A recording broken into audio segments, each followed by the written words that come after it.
Hey! So today I want to show you a really unique way and fun way to design characters using accessories as your starting point. You might usually start designing character with story, with a gesture, a social background, a mood board, some writing, graphing shapes, or a mix of all of that. So why not start with accessories? I found this to be a really unique way to create interesting characters, and honestly, it's extremely fun. Let's talk about silhouettes first, because before drawing any accessories, you probably want to have something to draw them on top of. We have two choices here. First one is using 3D as a base. You can drop a character model from the material panel alongside the pole. Edit it yourself or grab a pre-made one from asset store. There is nothing wrong with sketching using tools that are there for you, so make sure you are using them to your advantage. I sketch on top of a model here, and since this is just a base, it needs to be simple. There is no need to make it look pretty. The second option is sketching freely. If you feel strongly about your figure drawing and portrait drawing skills, you might just draw shapes without any 3D. And if you can pull it off, you will probably get better results that way. Now, ideation. With such general terms as accessories, I found it's a good idea to write down everything you might want to draw before actually drawing anything. I have listed a lot of things, but feel free to add your own. If you have something that isn't on the list, drop it in the comments so everybody can add it too. So let's go through some categories. For the face, you can add glasses, piercing, tattoos, plaster and braces. Ears are often used to accessories like earrings, piercing or hearing aids. For neck area, I thought about necklaces, chains, chokers, tattoos, tie, bow ties, and scarves, but I'm sure there's many more. Hair is one place where there is truly an unlimited amount of elements you can add and modify into all shapes and sizes. Among them you can find hairpins, ribbons, flowers, hairbands, tiaras, hair scarves, bands, scrunchies and even charms. Hands and arms are also a great place to add things like bracelets, rings, ring chains or tattoos. And there is a slightly different category, standalone accessories. There are a lot of things you can carry around and have you throughout the day, like bag, purses, backpacks, walking sticks, umbrellas, phone, suitcases and many more. They're pretty useful when it comes to storytelling rather than just designing. For example, you might add backpack to suggest character is about to go on a journey, or simple shopping bag if they are just out to grab a snack.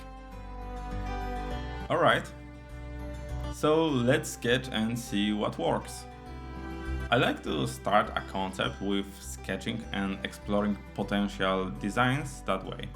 You might also try writing out your character first, so you have a general idea before you start drawing. Writing first works much better when you are adding character to established story. But here I am not doing that, so I will keep things simple and see what sticks. So, on top of my base head model, I sketched a few accessories. And actually some hair too. I started with the face, as I often do. This is all about exploring potential ideas. There is no need for any detail right now. Just try your best to draw as many ideas and as many different accessories as you can. I often feel like it helps to draw fast while sketching, because sometimes your pencil might move a little bit faster than your mind and create that way some really interesting shapes. Here is the second bunch of sketches. A few are pretty similar to ones before, because I wanted to try some different approaches.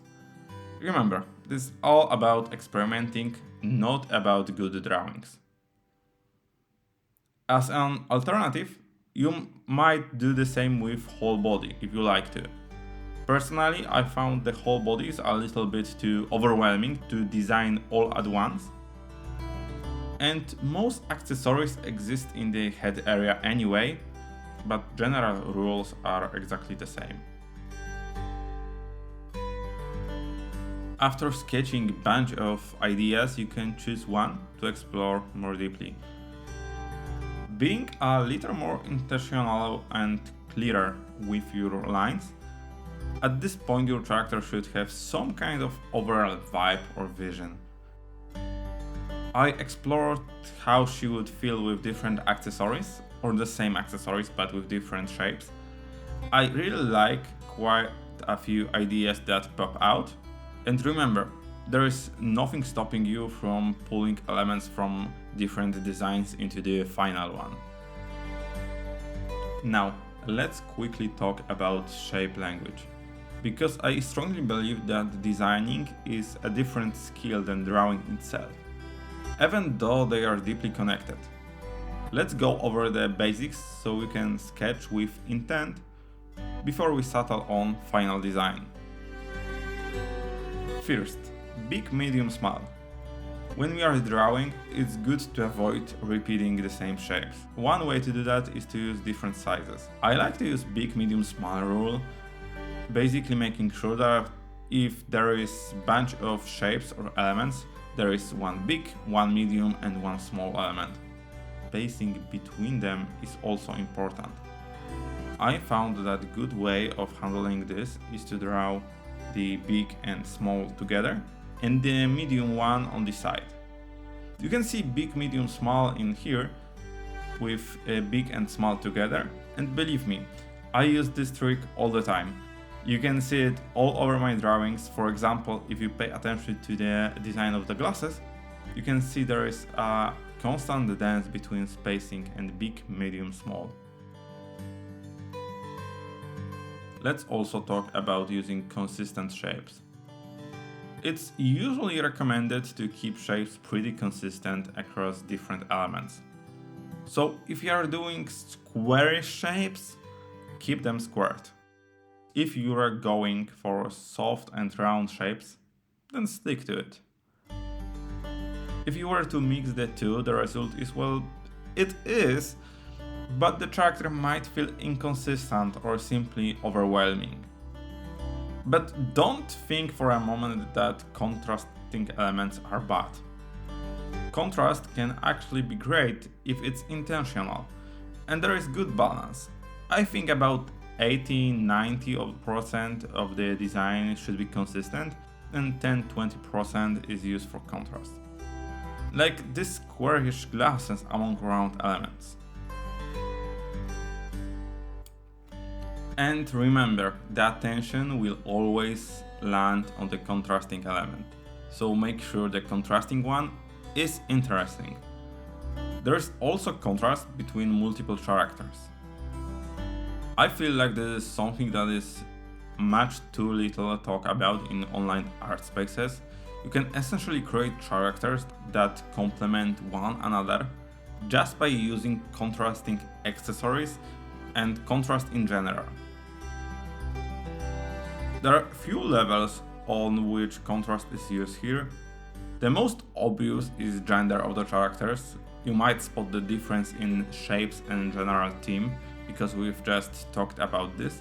But there is also contrast of busyness. The character on the right is much simpler, has much less going on. They are also dressed pretty differently. But let's bring them together a bit. By adding simple elements like tattoo on the neck or squarish earrings, I tried to bring characters close together. There is still contrast, but there is now connection between them. It would seem to me like they now live in the same universe, and who knows, might even be a good friends. One last thing. Color. When it comes to color and design, I found there is one rule that can make colors work or not. Keep your colors within one concept. What do I mean? If you choose to use pastel colors, use pastels and stick to it. If you choose complementary, use complementary. Whatever color harmony or concept you pick, just commit to it. I created 3 color variations of the character, trying to keep them pretty different in terms of color relationship. And from here, we can do what I call color magic. I selected everything and experimented with using edit, tonal correction, hue, saturation, luminosity.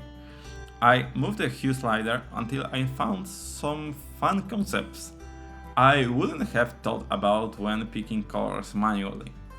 And that's how I found the 3 versions here, which I think are much more unique than the original 3. And after everything, plus a little bit of cleaning up the drawing and adding basic shading, this is the design I settled for. I hope this unusual method of designing using accessories becomes as fun for you as it is for me.